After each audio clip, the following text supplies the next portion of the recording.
कहानी की शुरुआत में हम पृथ्वी के ऊपर एक हमला होते हुए देखते हैं। एक अनजान एलियन प्रजाति ने बहुत सारे रेडिएशन से भरे मीटियोर्स पृथ्वी की ओर फेंके। उनकी एक कोशिश थी कि इंसानों को पूरी तरह से धरती से मिटा दिया जाए, लेकिन इसके बावजूद भी इंसानों ने जमीन के नीचे शहर बना लिए जहाँ ये जानलेवा रेडिएशन नहीं पहुँचती थी, और इस तरह इंसान आज भी किसी तरह जिंदा थे। ये साल चल रहा है 2199 और इंसानियत अब लगभग खत्म होने की कगार पर है। जमीन के नीचे बसे शहरों में रह रहे इंसान भी उम्मीद खो चुके थे। अब तो वो बस अपनी मौत का इंतजार कर रहे हैं। खैर, फिर हम धरती की सतह पर चल रहे एक आदमी को देखते हैं जिसका नाम है सुसुमू। वो लोहा इकट्ठा करने निकला था ताकि उसे बेचकर गुजारा कर सके। उसने रेडिएशन से बचने के लिए एक खास सूट पहना हुआ था, पर अचानक आसमान से एलियंस का एक खतरनाक प्रोब तेजी से उसकी तरफ आया। वो प्रोब धरती से टकराया और इस सब के बीच सुसुमू भी वहीं बेहोश हो गया। जब उसकी आंख खुली तो उसके सर से खून बह रहा था। उसका हेलमेट भी गायब हो चुका था। वो धीरे धीरे खड़ा हुआ और उसने चलने की कोशिश की, पर उसका सर अभी भी घूम रहा था। तभी उसकी नजर एलियन प्रोब के ऊपर पड़ी। उसे उठाते ही वो एक बार फिर से बेहोश होकर जमीन पर गिर पड़ा। कुछ ही पलों में एक जहाज उसके पास उतरा। ये कैप्टन ओकीटा का ही जहाज था। जब उनकी टीम ने उस एलियन प्रोब की जांच की तो पता चला कि उसमें एडवांस टेक्नोलॉजी के ब्लूप्रिंट्स थे, मगर वो टेक्नोलॉजी उनसे कहीं आगे है, वो उसे समझ नहीं सकते। इसके बाद ओकीटा को बताया गया कि जो आदमी इस प्रोब के साथ मिला है उसके अंदर रेडिएशन बहुत ज्यादा है। एक क्रू मेंबर ने तो कहा कि उसके बचने की कोई उम्मीद नहीं है, मगर जब वो बात कर ही रहे थे तो अचानक से सुसुमू कमरे में घुस आया और जोर जोर से चिल्लाने लगा। वहाँ मौजूद डॉक्टर्स और गार्ड्स ने उसे रोकने की कोशिश की। सुसुमू ने ओकीटा पर इल्जाम लगाया कि पिछली लड़ाई में तुमने मेरे भाई के जहाज को ढाल की तरह इस्तेमाल किया और खुद वहाँ से दुम दबा के भाग गए। दरअसल कुछ समय पहले सुसुमू का भाई कमांडर कोडी अपनी बैटलशिप में दुश्मनों से लड़ रहा था। उनके दुश्मन हैं गमालाज नाम के ताकतवर एलियंस, और अब धीरे धीरे इंसान अपनी हार की ओर बढ़ रहे थे। इस मुश्किल घड़ी में कमांडर कोडी ने अपनी जान की कुर्बानी देने का फैसला किया ताकि उसके बाकी साथी बचकर भाग सकें। कैप्टन ओकीटा ने कहा कि हम आपको अकेला छोड़कर नहीं जाएंगे, लेकिन कोडी ने उनकी बात नहीं सुनी। जल्द ही उसका जहाज धमाके में उड़ गया। उसने अपनी शहीदी दी ताकि उसके दोस्त वहां से बचकर भाग सकें। अब शिप में गुस्साया हुआ सुसुमू अचानक से ओकीडा की तरफ बढ़ा। उसने कहा कि तेरी वजह से मेरे भाई की मौत हुई। वो उस पर हमला करने ही वाला था कि तभी यूकी नाम की एक क्रू मेंबर ने उसे थप्पड़ मार दिया। इसके साथ ही गार्ड्स उसे पकड़ कर ले गए। उसके जाने के बाद डॉक्टर ने इस सब के लिए ओकीडा से माफी मांगी। अब ओकीडा ने पूछा कि ऐसा कैसे हो सकता है, इतनी भयानक रेडिएशन में रहकर सुसुमू जिंदा कैसे बच गया, मगर इसका जवाब तो किसी के पास भी नहीं था। थोड़ी देर बाद ओकीटा ने एक बड़े जनरल से इस बारे में बात की। जनरल का मानना था कि उन्हें कुछ चुनिंदा लोगों के साथ धरती छोड़कर चले जाना चाहिए किसी और प्लेनेट के ऊपर, लेकिन ओकीटा इस बात से सहमत नहीं था। उसने कहा कि अगर बचाना ही है तो अमीरों और नेताओं को शामिल नहीं करना, बल्कि सिर्फ जवान और काबिल लोगों को बचाना है ताकि कम से कम इंसानियत के पास कोई उम्मीद तो हो। इसके बाद जनरल ने सबको इंसानों के आगे के प्लान के बारे में बताया। दरअसल जो एलियन प्रोब उन्हें मिला था वो स्कैंडर नाम के ग्रह से आया है। वहाँ के लोगों के पास ऐसी टेक्नोलॉजी है जिससे रेडिएशन को पूरी तरह से खत्म किया जा सकता है। इसके साथ साथ उस प्रोब में स्कैंडर ग्रह तक पहुंचने के पूरे कोऑर्डिनेट्स भी थे। अब सरकार ने फैसला किया कि वो अपना आखिरी बचा जहाज वहां भेजेंगे ताकि उस टेक्नोलॉजी को यहाँ लाया जा सके, मगर जनता ने इस फैसले का विरोध किया। उन्होंने कहा कि अंतरिक्ष में इतनी दूर हम जा भी सकेंगे। इस पर जनरल ने कहा कि इतनी जानकारी मैं आप लोगों को नहीं दे सकता, लेकिन हमारे पास एक टेक्नोलॉजी है जो शायद जहाज को तेजी से वहां पहुंचा सकती है, क्योंकि अब स्कैंडर ही उनकी आखिरी उम्मीद है। इस बेहद जरूरी मिशन पर जाने के लिए सरकार को वॉलंटियर्स की जरूरत थी। इसमें सुसुमू ने भी अपना नाम दर्ज करवाया तो डॉक्टर उसे जिंदा देखकर हैरान रह गई। उसने डॉक्टर से कहा कि जल्दी से टेस्ट करो, और लोग भी हैं लाइन में। असल में सुसुमू पहले भी फौज में था और अब वो फिर से अपनी जान को जोखिम में डालने के लिए आ गया था। उसके पिछले एक्सपीरियंस को देखकर डॉक्टर दंग रह गई। खैर, बाद में जब वो बेस पर पहुंचा तो उसकी मुलाकात यूकी से हुई। यूकी उसे देखकर दंग रह गई। उसने पूछा कि तुमने वॉलंटियर क्यों किया? तुम तो कमांडर ओकीटा से नफरत करते हो ना, ये उनका ही जहाज है। पर सुसुमू ने मुस्कुराकर बात टाल दी। यूकी ने पूछा कि आखिर तुम करना क्या चाहते हो? अगर कुछ गड़बड़ की ना तो। इससे पहले सुसुमू जवाब दे पाता अलार्म बज गया। वो तुरंत ब्रिज की तरफ भागा और यूकी को अपनी जगह पर जाने का ऑर्डर दिया। यूकी ने उससे कहा कि तुम मुझे ऑर्डर देने वाले होते कौन हो? तब सुसुमू ने बताया कि मैं तुम्हारा नया स्क्वाड्रन लीडर हूँ। गमालाज की एक जोरदार मिसाइल उनकी तरफ बढ़ रही थी। ये देखकर ओकीटा ने हथियार लॉन्च करने का ऑर्डर दिया। उसी वक्त सुसुमू और बाकी सब काम पर लग गए। ओकीटा को एहसास हुआ कि उनका बच पाना मुश्किल है, इसलिए उसने कहा कि वेव गन को इस्तेमाल करो। उसके एक फौजी ने उसे याद दिलाया कि सर इसे टेस्ट नहीं किया गया है, लेकिन फिर भी उन्होंने उसे इस्तेमाल करने का फैसला किया। साथ ही कहा कि इसे फुल पावर पर चलाना। जैसे ही वेव गन को फायर किया गया, इतना जबरदस्त धमाका हुआ कि धरती पर मौजूद कंट्रोल टीम की भी सांसें सूख गई। कुछ पलों के लिए यमाटो जहाज गायब हो गया था, पर अचानक ही वो मॉनिटर्स पर फिर से दिखाई देने लगा। फिर ओकीटा ने स्क्रीन पर आकर जनरल से बात की। ओकीटा ने कहा कि वेव गन फायर करने से दुश्मनों को उनकी जगह का अंदाजा हो गया होगा, लेकिन उनके पास कोई दूसरा चारा नहीं था। फिर जनरल ने पूछा कि जहाज सही है, आगे बढ़ सकते हो? ओकीटा ने कहा कि अगर दुश्मनों के दोबारा हमला करने से पहले सोलर सिस्टम से बाहर निकल गए तो ये जहाज काम कर सकता है। वहीं दूसरी ओर जहाज में सुसुमू की मुलाकात शीमा से हुई और वो दोनों बातचीत करने लगे। जल्द ही पिछले युद्ध में सुसुमू के साथ रहे फौजी भी वहां आ गए। वो एक बार फिर से सुसुमू के साथ काम करके बेहद खुश थे। तभी एक फौजी ने इस खुशी के मौके के लिए शराब की बोतल निकाली। इसी दौरान हम यूकी को देखते हैं, जो एक टेबल पर अकेली बैठी थी। वो इस बात से चिड़ी हुई थी कि सब लोग सुसुमू को इतनी तवज्जो दे रहे हैं। जब उन्होंने यूकी को भी अपने साथ शामिल होने के लिए बुलाया तो वो भड़क गई। उसने गुस्से में सुसुमू से पूछा कि अगर पहले फौजी थे तो इतने साल से कहाँ थे तुम, और लौट कर क्यों आए हो? उसने सुसुमू को डरपोक कहकर बुलाया। तुम्हारे भाई ने सबको बचाने के लिए अपनी जान दी और वहीं तुम फौज छोड़कर डरकर भाग गए। इस बात से गुस्सा होकर एक फौजी यूकी की तरफ बढ़ा, लेकिन यूकी ने उसे एक ही मुक्के में बेहोश कर दिया। जल्द ही ओकीटा ने सभी क्रू मेंबर्स को सोलर सिस्टम से बाहर जाने के लिए तैयार होने को कहा। जल्द ही स्पेस बैरियर को तोड़ते हुए जहाज सोलर सिस्टम से बाहर निकल गया। आखिरकार वो अपनी मंजिल तक पहुंच चुके थे और उनके जहाज को भी कोई नुकसान नहीं हुआ, पर उनकी ये खुशी ज्यादा देर तक टिक नहीं पाई। जल्द ही गमालाज उनके ऊपर हमला करने आ पहुंचे। सुसुमू ने फिर से वेव गन इस्तेमाल करने का हुक्म दिया, लेकिन कुछ फौजियों ने उसे बताया कि वेव गन को दोबारा से इस्तेमाल करने में टाइम लगता है। ओकीटा ने कहा कि उसे चार्ज होने में 20 मिनट और लगेंगे। तब तक उसने सुसुमू से कहा कि जल्दी से दुश्मन के इंजनों पर हमला करो ताकि वो हमारा पीछा न कर सकें। फिर सुसुमू ने ब्लैक टाइगर्स नाम के क्रू को ऑर्डर दिया, लेकिन यूकी पहले ही एक जहाज लेकर गमालाज का मुकाबला करने जा पहुंची थी। बाहर यूकी ने उन पर हमला बोल दिया और उन्हें काफी समय तक रोक कर रखा, पर जब सुसुमू ने उससे बात करने की कोशिश की तो पता चला कि उसके जहाज पर जो हमला हुआ था उसके बाद वो बेहोश हो चुकी है। आखिरकार उसे होश आया और उसने बताया कि मलबे ने उसके इंजन्स को बर्बाद कर दिया है। यूकी ने कहा कि वो उनके साथ नहीं आ पाएगी, इसीलिए तुम लोग मुझे यहीं छोड़कर आगे बढ़ जाओ। लेकिन सुसुमू को ये गवारा नहीं था। उसने एक नया जहाज निकाला और यूकी की ओर निकल पड़ा। वो उसके जहाज तक पहुंचा और यूकी से कहा कि मेरे इशारे पर कूद जाना। उसी समय हम देखते हैं कि एक बहुत बड़ी फौज उनके जहाज की तरफ बढ़ रही थी। ओकीटा ने कहा कि जल्दी से उनके ऊपर हमला करो। इधर सुसुमू यूकी के बेहद करीब पहुंच गया और इशारा मिलते ही वो उसके जहाज पर कूद गई। उधर ओकीटा ने एक जबरदस्त प्लान बनाया। जैसे ही दुश्मन उनके करीब पहुंचेगा तो वो साइड में रोल होकर भाग जाएंगे। उसने पूरे क्रू को सावधान हो जाने को कहा। इन दुश्मनों से बचने के बाद वो सुसुमू और यूकी को लेकर वापस सोलर सिस्टम में जाएंगे। कुछ ही पलों में जैसे ही दुश्मन उनके करीब आए तो वो हमला करने की एक्टिंग करते हुए साइड से भाग निकले। साथ ही सुसुमू और यूकी भी जल्दी से शिप के अंदर आ गए। सुसुमू यूकी को अपनी बाहों में लेकर भागता हुआ अंदर आया। जैसे ही उसे होश आया तो स्ट्रेचर पर डालकर इलाज के लिए ले जाया गया। इसके बाद ओकीटा वहां आया और उसने सुसुमू से कहा कि तुम्हारी इस जांबाजी के चक्कर में सबकी जान खतरे में पड़ गई थी। मगर सुसुमू ने कहा कि मेरे काम करने का तरीका यही है, मैं अपने किसी साथी को मरने के लिए नहीं छोड़ता, तुम्हारी तरह।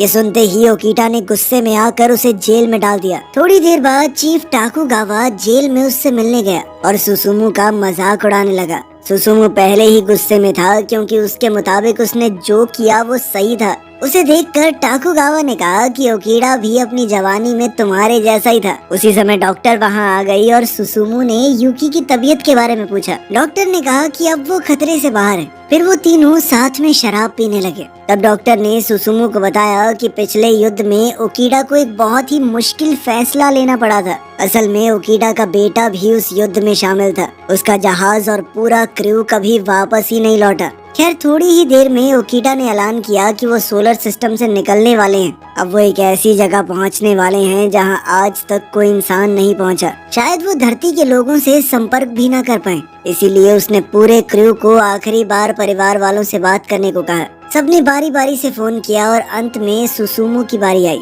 उसे जेल से बाहर निकाल कर कम्युनिकेशन रूम में ले जाया गया। उसी समय यूकी कमरे से बाहर आई तो सुसुमू ने उससे पूछा कि तुम ठीक तो हो ना? मगर यूकी अब भी उस पर काफी गुस्सा थी। उसने कहा कि वो इस मिशन को जोखिम में डालने की बजाय मरना पसंद करती। खैर सुसुमू ने उसकी नाक पर धीरे से छूते हुए उसे शांत रहने को कहा। बाद में कैफे में शीमा ने यूकी से पूछा कि तुम्हें सुसुमू पता है कहाँ है? तो यूकी ने बताया कि वो कम्युनिकेशन रूम में अपने परिवार को मैसेज भेज रहा है। पर शीमा ने कहा कैसा परिवार? उसका इस दुनिया में कोई नहीं है। उसका पूरा परिवार एक बम धमाके में मारा गया और फिर उसका भाई भी शहीद हो गया। तब से सुसुमू एकदम अकेला हो गया था। उस दिन के बाद से सुसुमू ने फौज छोड़ दी। वहीं दूसरी तरफ सुसुमू मैसेज रूम में बिल्कुल अकेला बैठा था। पर अगर वो मैसेज भेजता भी तो किसको? आखिरकार उसका समय खत्म हो गया। अब उनका क्रू सोलर सिस्टम से बाहर जाने ही वाला था कि अचानक उन्हें पास में गमालास का एक लड़ाकू जहाज दिखाई दिया। उन्होंने देखा कि वो हमला नहीं कर रहा तो ओकीडा ने कहा कि इस जहाज को अंदर लेकर आओ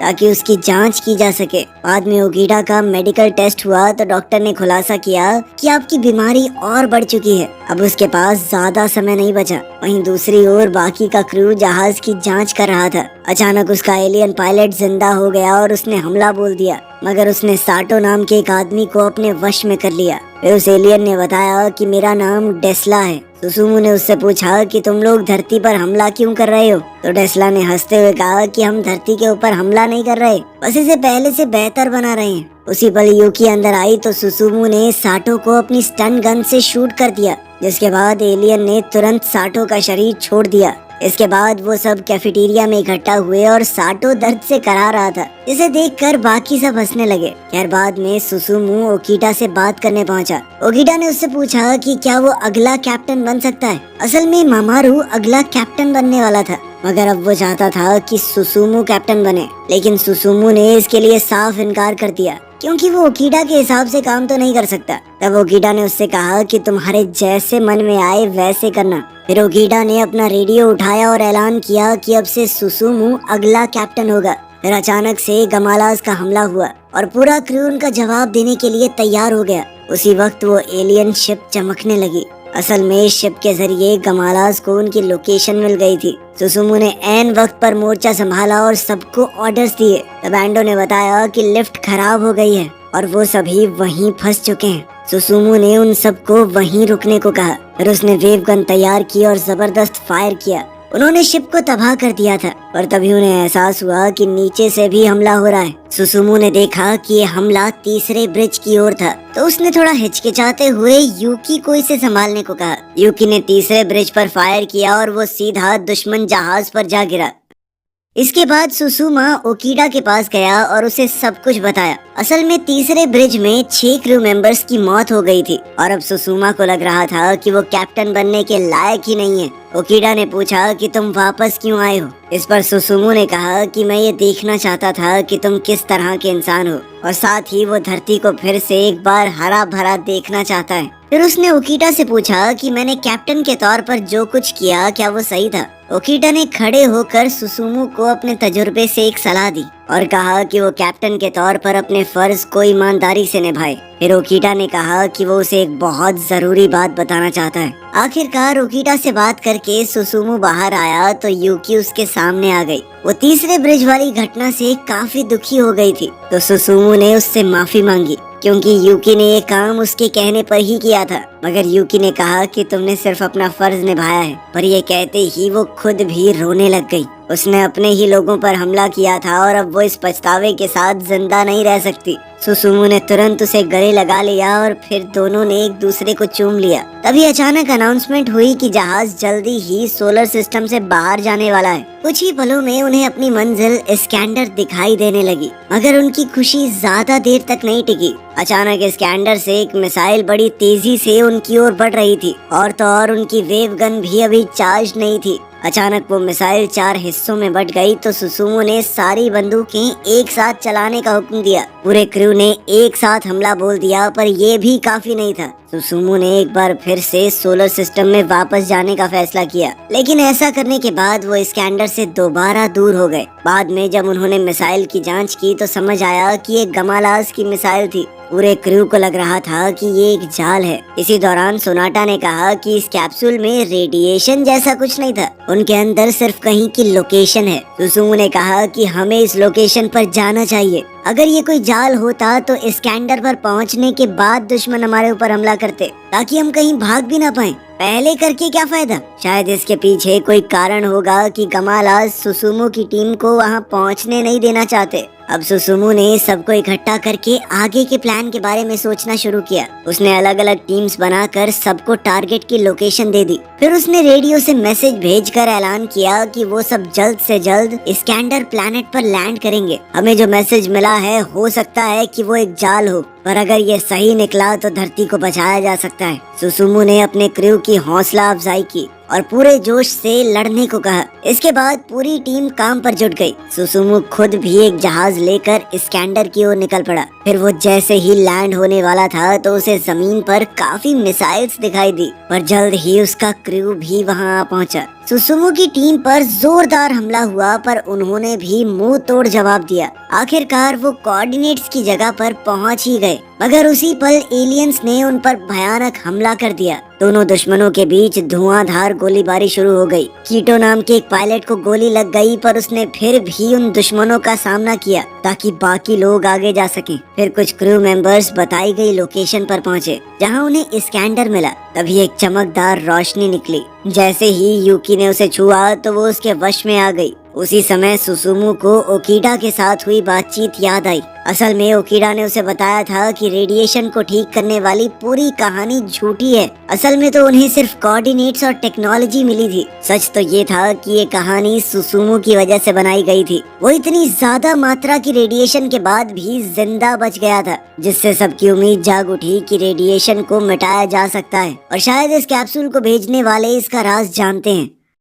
तभी यूकी ने उस चीज के वश में आकर एक मैसेज दिया। उसने बताया कि गमालाज और इस्कैंडर एक ही प्रजाति के एलियंस हैं। असल में एलियंस का ग्रह खात्मे की कगार पर था, इसीलिए उन्होंने धरती को अपने नए ग्रह के तौर पर चुना, मगर इसके लिए उन्हें सभी इंसानों को मिटाना होगा। मगर सभी एलियंस इस फैसले से सहमत नहीं थे। इस्कैंडर ग्रुप के एलियंस इसके खिलाफ थे, इसीलिए उन्हें जेल में डाल दिया गया। तब इस्कैंडर वालों ने ये खुफिया कैप्सूल धरती पर भेजा। ऐसा तो कोई डिवाइस नहीं था जो रेडिएशन को पूरी तरह से मिटा सके, मगर अब यूकी ये काम कर सकती थी। सुसुमू के ऊपर रेडिएशन का असर न होने की वजह भी ये कैप्सूल ही था। तभी अचानक यूकी के शरीर से धमाकेदार ऊर्जा निकली, जिससे वहाँ की सारी रेडिएशन मिट गई। इसके बाद उन्होंने बिना मास्क के सांस ली तो उन्हें कोई भी नुकसान नहीं पहुँचा। उसी पल यूकी के शरीर से वो ऊर्जा बाहर निकल गई और वो वहीं बेहोश हो गई। अब उनका क्रू आगे बढ़ा, पर एक बार फिर से गमालाज ने उन पर जबरदस्त हमला कर दिया। इस मौके पर साइटो और साडा ने वहीं रुकने का फैसला किया ताकि सुसुमू और यूकी भाग सकें। सुसुमू ने कहा कि मैं तुम्हें छोड़कर नहीं जाऊंगा, पर साडा ने उसकी बात नहीं मानी। जब सुसुमू और यूकी बाहर निकले तो उन्होंने देखा कि क्रू के सभी मेंबर्स मारे जा चुके हैं। वहीं अंदर साइटो और साडा अपनी आखिरी सांस तक लड़ते रहे। आखिरकार उन दोनों को गोली लग गई, पर साडा ने पहले ही वहाँ एक बम लगा दिया था। मरने से पहले उसने कई गमालाज को मार दिया। सुसुमू और यूकी ने अपने जहाज से ये धमाका देखा। आखिरकार वो अपनी बैटल शिप यामाटो पर वापस लौटे और ओकीटा को सब कुछ बताया। ओकीटा अब काफी बीमार हो चुका था। उसने सुसुमू को सब कुछ सोच समझ कर करने को कहा। अब सुसुमू वापस कंट्रोल रूम में गया और स्पेसशिप को वापस पृथ्वी पर ले गया। उन्होंने सबको खबर दी कि उन्हें एक एंटी रेडिएशन डिवाइस मिल गया है। जनरल को तो अपने कानों पर यकीन ही नहीं हुआ। उसी पल ओकीटा की मौत हो गई। इससे पहले कि वो कुछ कर पाता, गमालाज ने एक बार फिर से उन पर हमला कर दिया। पूरा क्रू एक साथ उनका सामना करने के लिए जुट गया। सुसुमू ने टाकुगावा से बात की, मगर टाकुगावा भी बुरी तरह जख्मी हो चुका था। कुछ ही पलों में उसने भी दम तोड़ दिया। तभी अचानक उन्हें एक आवाज सुनाई दी और फिर एक चेहरा दिखाई दिया। उसने पूरे क्रू से कहा कि वो धरती पर कब्जा करने नहीं आए, पर वो इसे लौटा भी नहीं सकते। तभी वो गायब हो गया और क्रू ने देखा कि जहाज के बाहर एक बड़ा सा धमाका होने वाला है। असल में ये एक बहुत बड़ा न्यूक्लियर रिएक्शन था जिसमें पूरी धरती तबाह हो सकती है। मगर सुसुमू ने अब भी हार नहीं मानी और इसे रोकने की कोशिश की। उसने पूछा कि क्या वो वेव मोशन गन का इस्तेमाल कर सकते हैं, लेकिन उसे बताया गया कि जहाज में कुछ खराबी आ गई है। अगर उसका इस्तेमाल किया तो ये जहाज भी उड़ जाएगा। अब वो सोचने लगा कि कुछ भी करके धरती को बचाना तो है ही। उसने पूछा कि वो बची हुई ताकत से कितने शॉट्स लगा सकते हैं, जिस पर उसे बताया गया सिर्फ एक बार करते ही यमाटो पूरी तरह तबाह हो जाएगी। ये सुनते ही उसने सभी क्रू मेंबर्स से कहा कि जहाज को छोड़ दो, अपनी जान बचाओ, निकलो यहाँ से। यूकी ने इससे साफ इनकार कर दिया, पर सुसुमू ने कहा कि यही मेरा ऑर्डर है। शिमा ने कहा, सर मैं भी आपके साथ यहीं रुकूंगा। लेकिन सुसुमू ने उसे ऑर्डर दिया कि यूकी को सही सलामत धरती पर लेकर जाओ। यूकी के पास ही वो ताकत थी रेडिएशन को खत्म करने की, इसीलिए उसका सुरक्षित वापस जाना बहुत जरूरी है। जल्द ही सभी क्रू मेंबर्स जहाज से निकल गए, मगर यूकी अब भी राजी नहीं थी। उन दोनों में बहस छिड़ गई और यूकी रोने लगी। सुसुमू ने उसे समझाते हुए कहा कि मेरा कोई परिवार नहीं है, पर जब मैं तुमसे मिला तो पता नहीं क्यों तुम्हारी परवाह करने लगा, और अब वो चाहता है कि यूकी एक हरी भरी धरती पर दोबारा से घूमे। सुसुमू ने उसे अभी के लिए अकेले वापस जाने को कहा और वादा किया कि मैं वापस आऊंगा जिंदा। मगर यूकी अब भी रोते हुए उसके गले लगी हुई थी। सुसुमू के पास कोई चारा नहीं था, इसीलिए उसने अपनी स्टन गन निकाली और यूकी को बेहोश कर दिया। फिर शीमा उसे अपने साथ ले गया। आखिरकार सुसुमू गमालाज के जहाज पर हमला करने को तैयार था। वहीं उसके पास से शीमा का जहाज गुजरा तो यूकी को होश आ गया। उसने देखा कि सुसुमू अब भी यमाटो जहाज में था। वो चिल्लाने लगी, पर अब कुछ नहीं कर सकती थी। इधर गमालाज के जोरदार हमले का जवाब देते हुए सुसुमू ने वेव गन चला दी। साथ ही उसने यमाटो जहाज को दुश्मन के जहाज से टकरवा दिया, जिससे एक बहुत ही बड़ा धमाका हुआ। अब कहानी कई साल आगे पहुंची। हम देखते हैं कि धरती एक बार फिर से पहले जैसी हो गई। अब यहाँ कोई रेडिएशन नहीं थी। वहीं यूकी अपने बेटे के साथ मैदान में खेल रही थी। सुसुमू तो लौट कर नहीं आया, लेकिन उसका सपना जरूर पूरा हुआ। वीडियो पसंद आई तो लाइक कर देना, चैनल को सब्सक्राइब कर लेना। मिलते हैं अगली वीडियो में।